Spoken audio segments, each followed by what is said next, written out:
방금 읽었던 본문 마가복음 10장 17절부터 22절 이야기는 마태복음 19장에도 나와 있고요.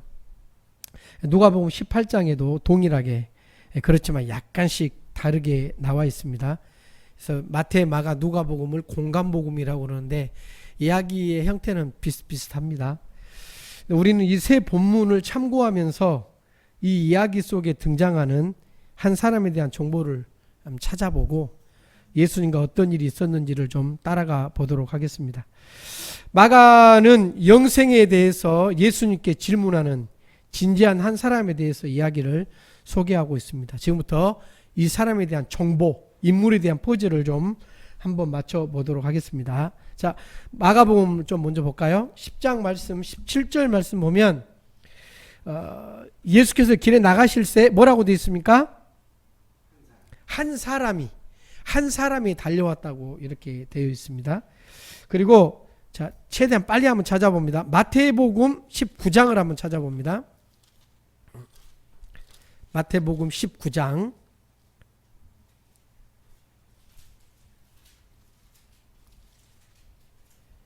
16절인데요. 마태복음 19장 16절 거기 한번 읽어주세요. 시작.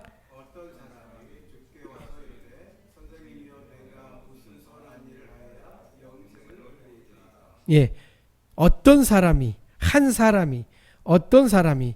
근데 누가복음을 가면 조금 더 분명해집니다. 누가복음 18장을 한번 찾아봅니다. 누가복음 18장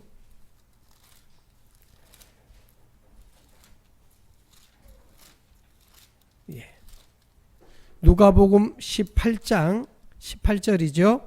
한번 읽어보세요. 시작. 예, 어떤 관리가 물어 이르되 누구라고 되어 있어요? 어떤 관리라고 되어 있습니다.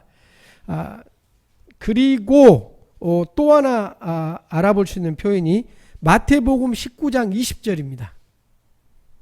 마태복음 19장 20절.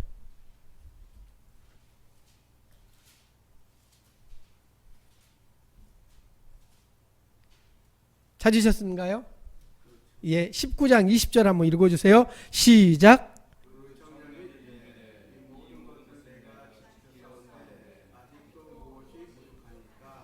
예, 청년입니다. 자, 어떤 관리, 직업은 뭐예요? 어떤 관리예요? 그리고 나이는 청년입니다. 그리고 또 하나가 있는데, 자, 마가복음 이제 본문으로 가보시겠습니다. 마가복음 10장, 뭐 마태복음에도 다 나와 있긴 합니다만은 본문이니까 마가복음 10장 오늘 본문 우리가 읽었던 마지막에 보면 뭐라고 되어 있냐면 22절입니다. 10장 22절 시작.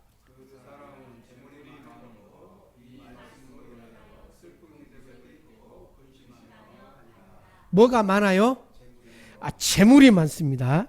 자, 정리를 좀 해보면 마가복음은 한 사람이라고 표현하고 있는데 누가복음은 좀 더 나가가지고 어떤 관리라고 표현하고 있고 마태복음은 청년이라고 기록이 되어 있습니다. 다른 영어 성경을 보면 영맨이라고 되어 있어요. 영맨, 젊은 사람이에요. 젊은 사람, 청년. 자, 누가복음으로 가면 아까 조금 더 분명한 걸 우리가 알 수 있는데 어떤 관리라는 헬라어 성경을 보면 아르콘이라고 되어 있습니다. 이 아르콘이라는 것은 영어로 룰러, 통치자, 지도자라는 뜻인데요. 일반적으로 높은 위치에 있는 지도자를 말하는 겁니다. 아르콘. 그리고 또 하나의 중요한 정보가 있었죠. 재물이 많다. 마태복음에도 재물이 많다. 누가복음에는 더 분명하게 이야기합니다. 큰 부자라고 되어 있습니다. 영어 성경은 extremely rich, 매우 큰 부자 이렇게 되어 있습니다. 그러니까 마태, 마가, 누가복음을 종합해 보면 이 사람은 청년이고 부자고 고위급 지도자입니다. 더 쉽게 말하면 젊고 돈 있고 권력까지 있습니다. 맞습니까? 여러분, 돈 있고 권력도 있는데 젊기까지 하다. 그러면 100% 다 타락합니다. 부끄럽지만 저도 돈 있고 권력까지 있는데 젊다. 여기에 있을 확률이 거의 없을 수 있습니다.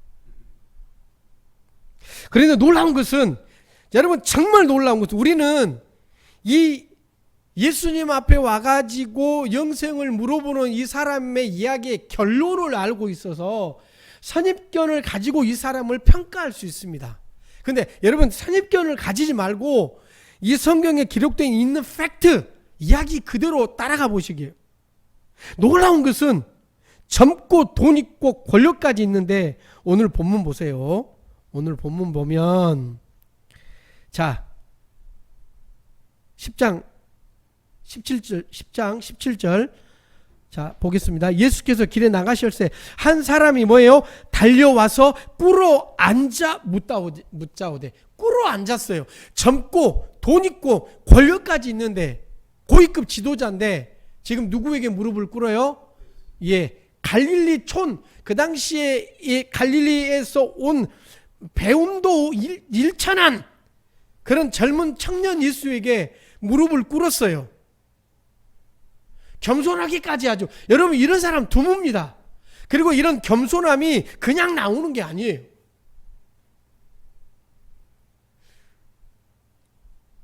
그런데 더 놀라운 것은, 사람들이 다 보고 있죠. 니고데모처럼 뭐 이렇게 저녁에 한가할 때 간 게 아니고 많은 사람들이 보고 있는 그 상황에서 여러분 무릎을 꿇었습니다. 근데 더욱더 놀라운 것은, 젊고 돈 있고 권력까지 가졌는데 겸손하기까지 하고, 거기다가 뭐에 대한 관심이 있어요? 영생에 대한 관심까지 있어요. 선한 선생님이요, 내가 영생을 얻으려면 내가 어떻게 해야 되겠습니까? 여러분 중에 목사님께 성경을 가르쳐 주십시오.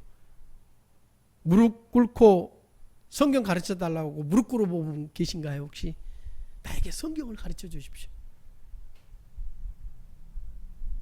거꾸로죠. 성경 공부하자 뭐하자 하면 오히려 귀찮아하고 도망가지 않습니까? 우리는 이 이야기의 결론만 알고 있습니다. 재물 때문에 걱정하면서 돌아갔다고.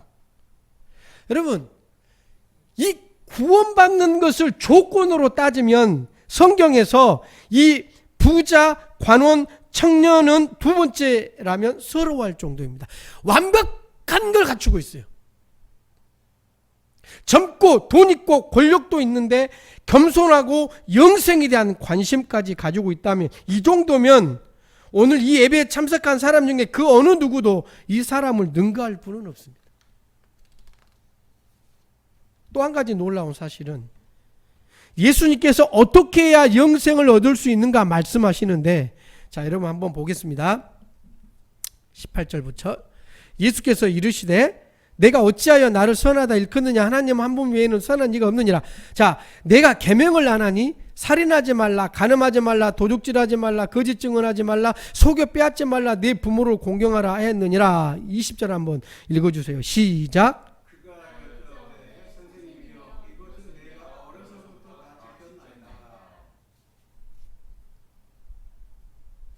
이 말은 거짓말이 아닙니다.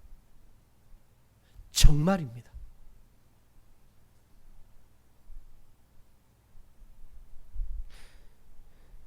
이 모든 계명을 어렸을 때부터 지키었다고 자신 있게 말합니다.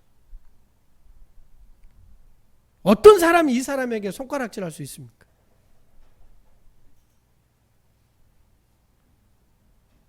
여러분이 이 정도의 어떤 계명을 지켰다고라고 자신할 수 있습니까? 하나님 앞에. 성경 인물 중에 어느 누가 이 청년만한 사람이 있습니까? 제자들이 그렇습니까? 제자들, 이 당시에 제자 다 시원찮잖아요. 이 부자 청년의 말에 예수님께서 긍정도 부정도 하지 않습니다. 심지어는 마가복음 10장 21절에 보니까 이렇게 되어 있어요. 예수께서 그를 보시고 뭐예요? 사랑하사 이르시되. 야, 이 독사의 새끼야! 이게 아니에요. 이 외식하는 자야! 이것도 아닙니다. 그를 사랑하여 이르시되.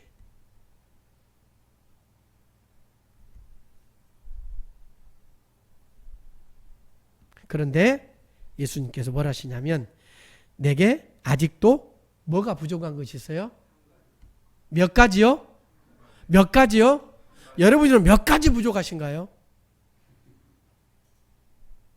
예수님조차도 야, 너 더 다른 거 할 거 없고 너 그냥 한 가지가 부족해. 한 가지가.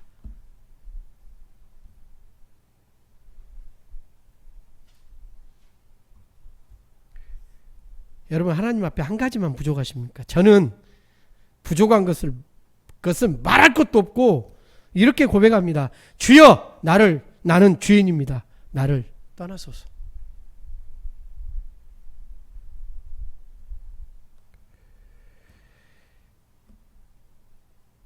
여러분 한번 묻겠습니다. 마지막까지 한번 읽고 말씀드릴까요? 자, 21절 예수께서 그를 보시고 사랑하여 이르시되 내게 아직도 한 가지 부족한 것이 있으니 가서 내게 있는 것을 다 팔아 가난한 자들에게 주라. 그리하면 하늘에서 보화가 내게 있으리라. 그리고 와서 나를 따르라 하시니 22절 읽어주세요. 시작.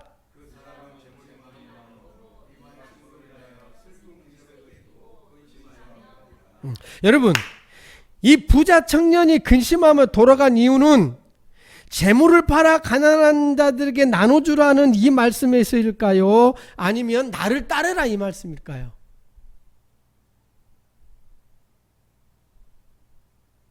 아니면 두 개 다일까요? 문맥을 보면 재물을 팔아 가난한 자들에게 주라 이 말씀이 목에 칵 걸렸습니다.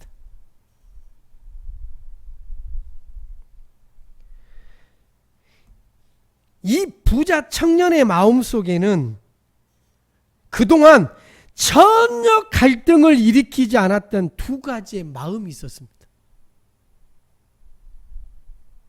재물을 사랑하는 마음과 영생을 사랑하는 마음, 이 전혀 어울리지 않는 이 두 마음은 그동안 청년 이 부자의 마음 속에서 전혀 갈등을 일으키지 않았습니다. 전혀. 아니, 갈등 자체를 하지 않으려고 했을 수도 있습니다. 그런데 이 사람의 마음속을 아시는 예수님께서 사람의 마음의 중심을 아시는 예수님께서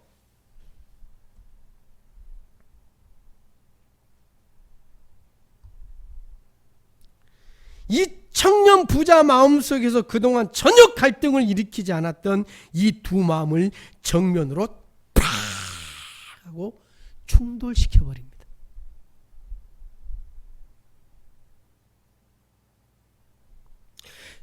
여러분, 이 부자 청년은 영생을 얻고자 하는 마음 전혀 거짓이 아닙니다.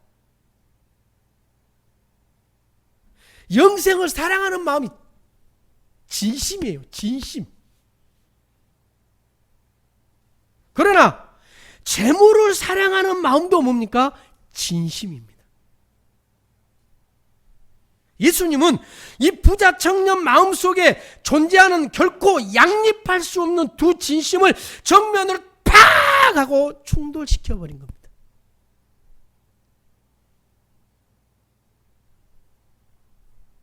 성경은 분명하게 이야기하고 있습니다. 자, 마태복음 7장 24절을 한번 찾아주십시오.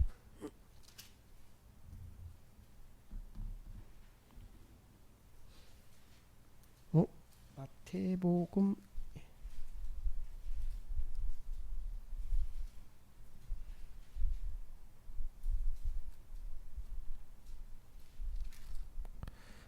죄송합니다. 6장 24절입니다. 6장 24절. 산상수훈 중에 하신 말씀인데 6장 24절입니다. 여러분도 잘 새기면서 읽어주시길 바랍니다. 시작.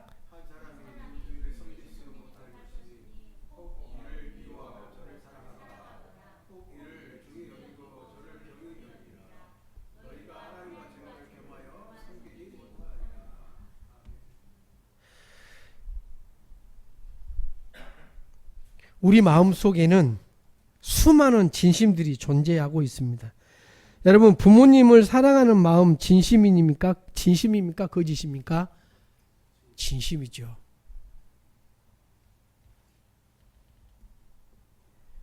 여러분, 부모님 자녀를 사랑하는 마음이 진심입니까? 거짓입니까? 예. 대답을 안 하기로 작정하셨습니까? 이쪽 동네는?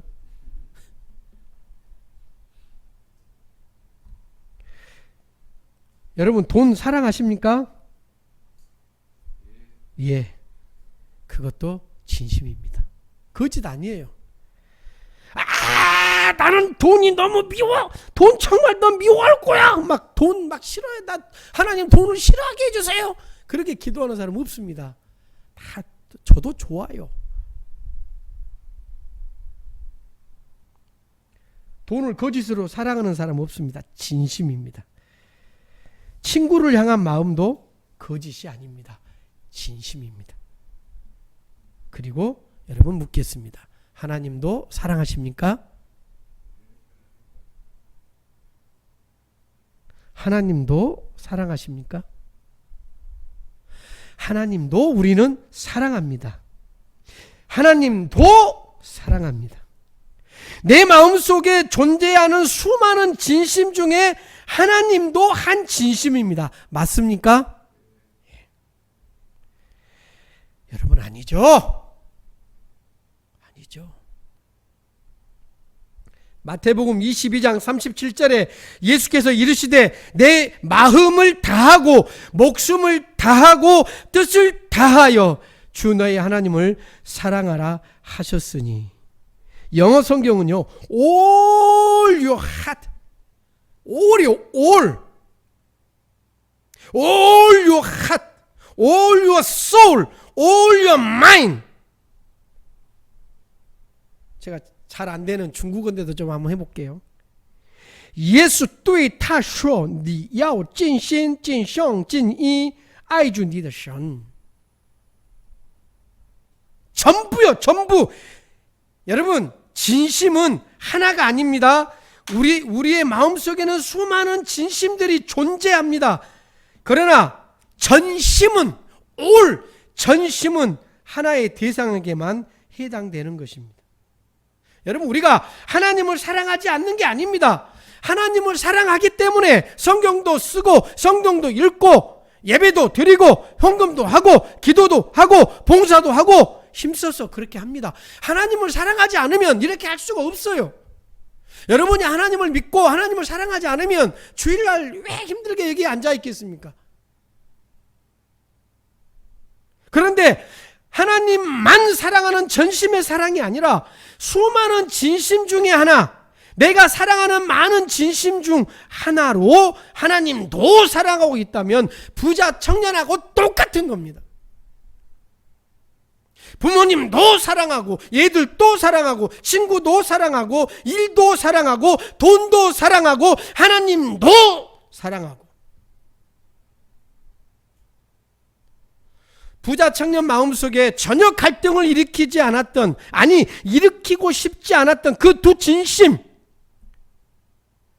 재물을 사랑하는 마음과 하나님을 사랑하는 마음, 영생을 사랑하는 마음과 재물을 사랑하는 마음, 2023년을 사는 오늘 우리의 마음속에도 수많은 진심 중에 하나의 진심으로 하나님이 계시지 않습니까, 여러분?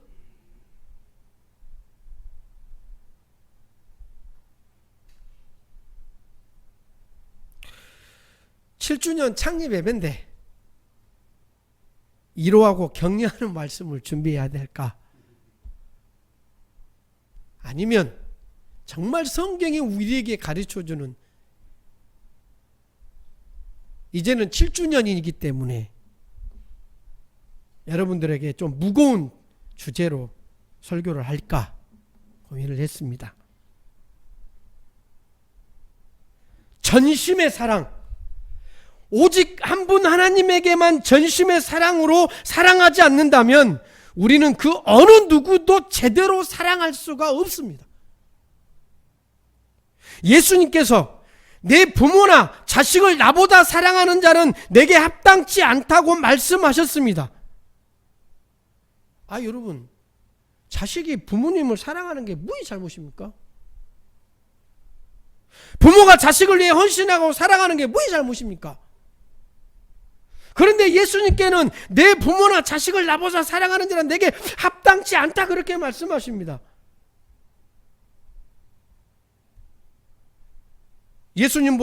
예수님께서 예수님보다 부모나 자식을 사랑하는 게 아까워서 질투나서 이겠습니까?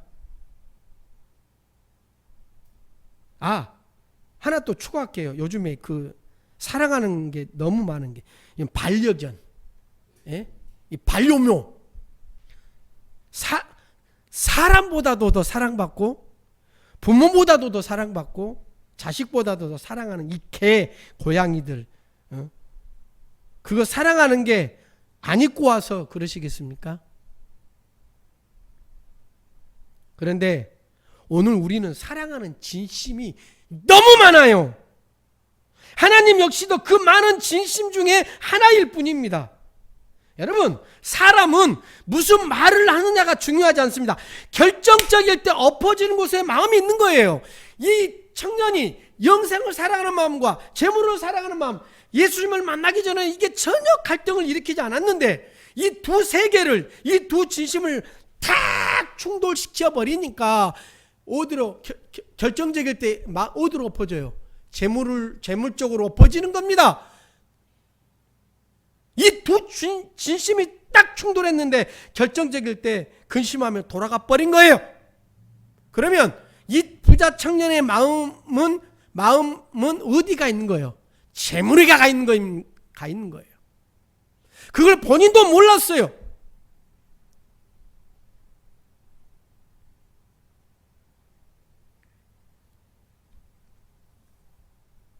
내 마음속에 있는 수많은 방들 중에 예수님께서 주인 되지 않는 방이 한 곳이라도 있다면 그것은 하나님을 all your heart, all your soul, 전심을 다해 사랑하는 게 아닙니다. 하나님, 다른 것은 괜찮은데 이거 한 가지만은 좀 놔주세요. 이거 한 가지만은 건들지 말아주세요. 대부분 다 하나라도 있습니다. 여러분, 그 방까지, 내 마음속에 있는 수많은 진심의 방들 중에 그 방까지 절대 건드려서는 안 되는, 절대 내세울 수 없는, 누구에게도 말할 수 없는 그 방까지도 하나님이 주인 되지 않으면 하나님이 주인 아니에요.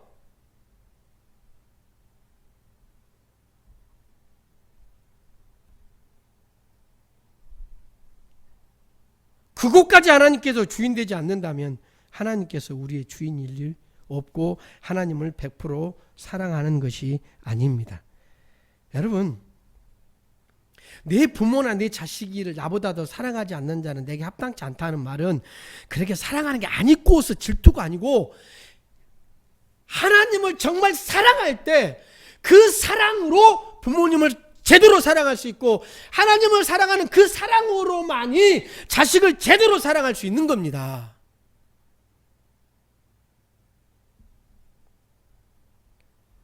여러분, 질문 하나 드리겠습니다. 여기 두 사람이 있습니다. 한 사람은 하나님을 60% 정도 사랑하고 세상을 40% 정도 사랑하는 사람이 있습니다. 1번. 또 한 사람 2번은 하나님을 80%로 정도 사랑하고 세상은 20% 정도밖에 사랑하지 않습니다. 자, 그렇다면 누가 더 하나님을 사랑하는 겁니까? 1번 60대 20, 2번 8대 2. 누가 더 하나님을 사랑하는 겁니까? 예, 2번. 조금 더 써서 하나님을 99%로 사랑하고 세상은 1%만 사랑한다. 그러면 이 정도면 정말 훌륭합니다. 정말 훌륭합니다. 맞습니까? 그런데 여러분, 프로테이제가 중요한 게 아니고요. 사실 여러분, 이 1%의 99%는 하나님을 사랑하고 1%만 세상을 사랑하는데, 사실은 그 1% 안에 내 마음의 전부가 있다는 사실 여러분 아십니까?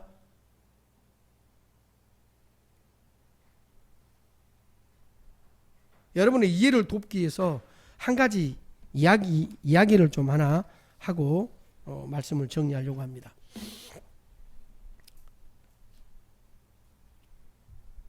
제 아들이 군대 가가지고 이제 제대를 해가지고 직장을 다니고 있거든요. 근데 군대를 저도 이제 보내보니까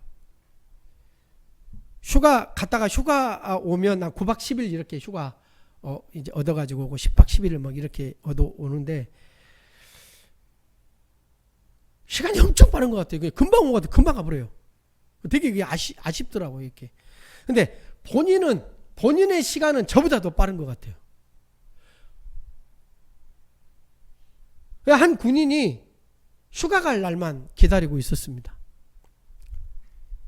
부모님을 보고 싶은 것도 아니고 동생을 보고 싶은 것, 친구를 만나고 싶은 것도 아니고 애인이 있었습니다. 애인을 고무신 꼬꼬로 신어버리면 안 되니까 빨리 휴가 가서 만나야 되는데 휴가 가는 시간은 손꼽아 기다리고, 그래서 휴가 기간이 나와서 애인한테 전화해가지고 몇 월 며칠 날 내가 나간다, 마중 나와라 해가지고 이제 그 날만 기다리고 있다가 그 날이 되어서 아침 일찍 일어나서 군복을 탁 다리고 군화를 깨끗이 닦고 충성! 전 휴가 다니고 있습니다 인사를 하고 이병소에 나와서 버스를 타고 딱 터미널에 도착했는데 애인이 나와 있는 거예요. 얼마나 여러분 반갑겠습니까? 하면서 그냥 둘이 앉고 9박 10일의 시간을 그냥 너무너무 재밌게 보냈습니다. 이 군인은 이 백령도에서 여기 근무하는, 배 타고 이렇게 나와야 되는 그런 청년이었어요. 배 타고 나와가지고 버스 타고 터미널에 도착하고 이렇게 해서 겨우겨우 만난 거예요. 그냥 친구도 안 만나고 애인하고 그냥 9박 날마다 만나가지고 그냥 기가 막힌 시간을 그렇게 너무너무 재밌게 보냈습니다만 시간이 너무 빨리 가는 거예요. 당일날이 되었습니다. 이제 인천에 가가지고 배를 타고 가야 되는데 가는 발걸음이 너무너무 무겁고 여자도 울고 또 남자도 너무 마음이 아프고 그냥 탈영해버리고 싶고 그냥 도망가버리고 싶고 그런 마음을 안고 이제 배를 타야 되는데 배를 딱 탔어요. 이렇게 배를 딱 탔는데 발가락이 엄지발가락만 선착장에 99% 몸은 다 탔는데 여자 자기 애인이 안 미쳐가지고 선착장에 엄지발가락만 딱 대고 있어요. 가기 싫은 거예요. 그냥 몸은 다 타 있는데 마음은 몸의 99%는 지금 어디가 있어요? 배에 있어요. 그 다음에 단 1% 발가락이 선착장인데 마음은 다 어디가 있어요? 대답 좀 해보시죠. 마음은 어디가 있어요? 마음은 선착장 발가락이 있어요. 그 1% 안에 이 군인의 마음이 그 1% 안에 이 발가락에 마음은 다 있는 거예요.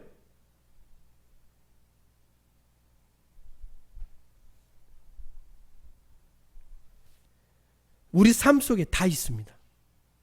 하나님 도저히 이것은 간섭하지 말아주세요. 내가 99% 드릴 테니까 딱 1% 이것만큼 이 방만큼은 가만 놔두세요.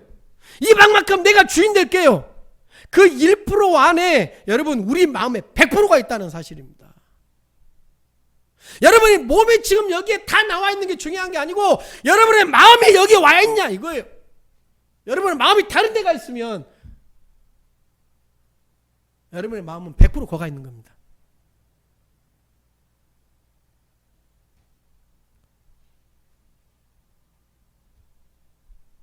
우리는 갈등하지 않으려고 합니다.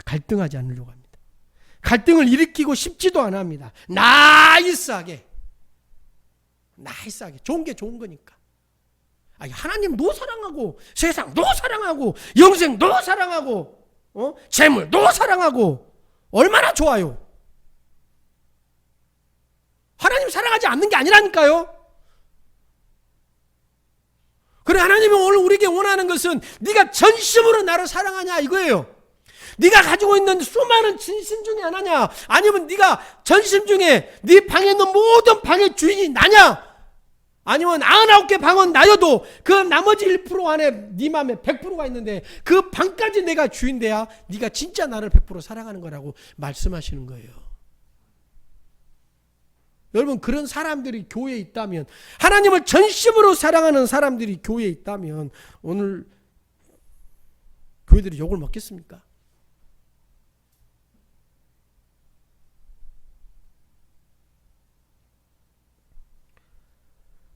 하나님만 사랑하는 것이 아니라 하나님도 사랑하고 세상도 사랑하고 하나님도 사랑하고 돈도 사랑하고 하나님도 사랑하고 나의 욕망도 사랑하고 우리 속에 양립할 수 없는 수많은 진심이 있으면서도 불구하고 그것을 갈등하지 않고 갈등을 만들지 않고 좋은 게 좋은 거라고 사랑하는 사람이 부지기수입니다.